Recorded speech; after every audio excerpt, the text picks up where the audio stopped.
안녕하세요. 칼럼 읽어주는 남자 카리남 한동화입니다. 한동화의 생생별곡 시작합니다. 오늘의 주제는 수험생 보약입니다.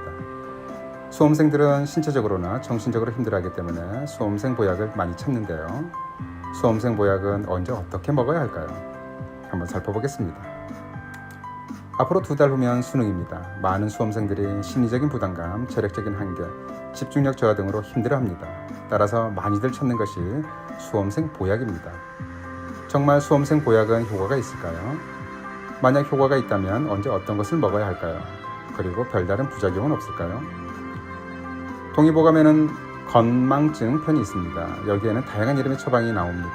그 유명한 총명탕도 여기에 있습니다.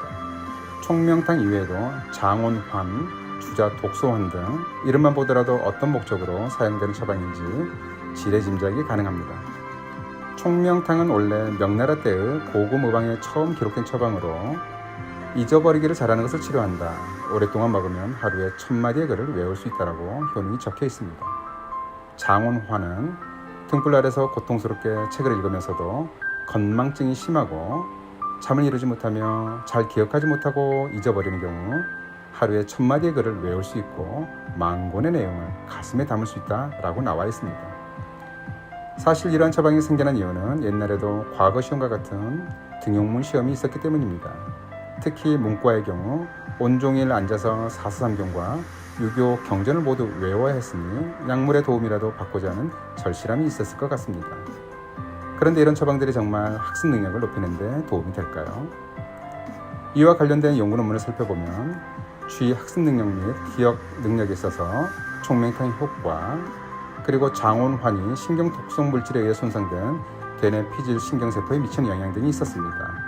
또한 총명탕, 원지 석창포가 베타 아밀로이드로 유발된 학습과 기억장애에 미치는 영향 등 논문도 찾아볼 수 있었습니다. 이외에도 이들 처방이 학습 능력 증진이나 뇌 신경세포 보호에 유의한 효과가 있다는 관련 논문이 꽤 많았습니다. 총명탕 등의 효과를 복용하고서 하룻밤에 1000마디를 외우고 만권의 책의 내용을 기억한다는 것은 과장됐지만 문헌뿐 아니라 실험적, 임상적으로 학습 능력에 도움이 되는 것은 분명히 보입니다. 그러나 체질에 맞지 않는 경우 부작용이 있을 수 있기 때문에 한의원에서도 체질에 맞도록 다양하게 변형된 처방으로 사용되고 있습니다. 흔히 복용하는 공진단이나 경옥고도 주의해야 합니다.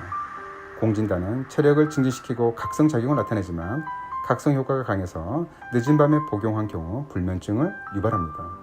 평소라면 밤 9시 이전에 복용하고 시험 전날 밤은 복용하지 않고 시험 당일 아침에 먹는 것이 좋습니다.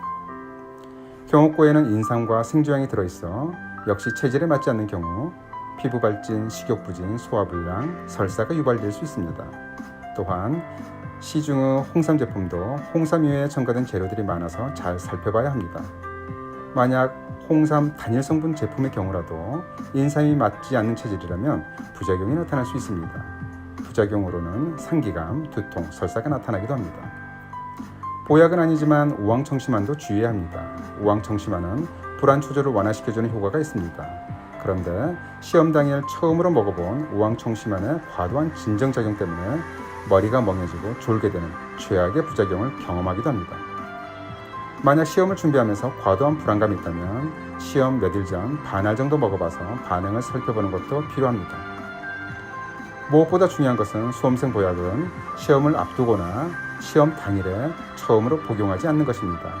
예기치 못한 부작용으로 시험 당일 신체적 컨디션에 난조를 보일 수 있기 때문입니다. 따라서 1-2달 전에 복용해서 자신의 체질과 증상에 도움이 되는지를 확인한 후 지속적 복용 여부를 결정하는 것이 필요합니다. 수험생 보약보다 중요한 것은 무엇보다도 의지와 노력일 것입니다.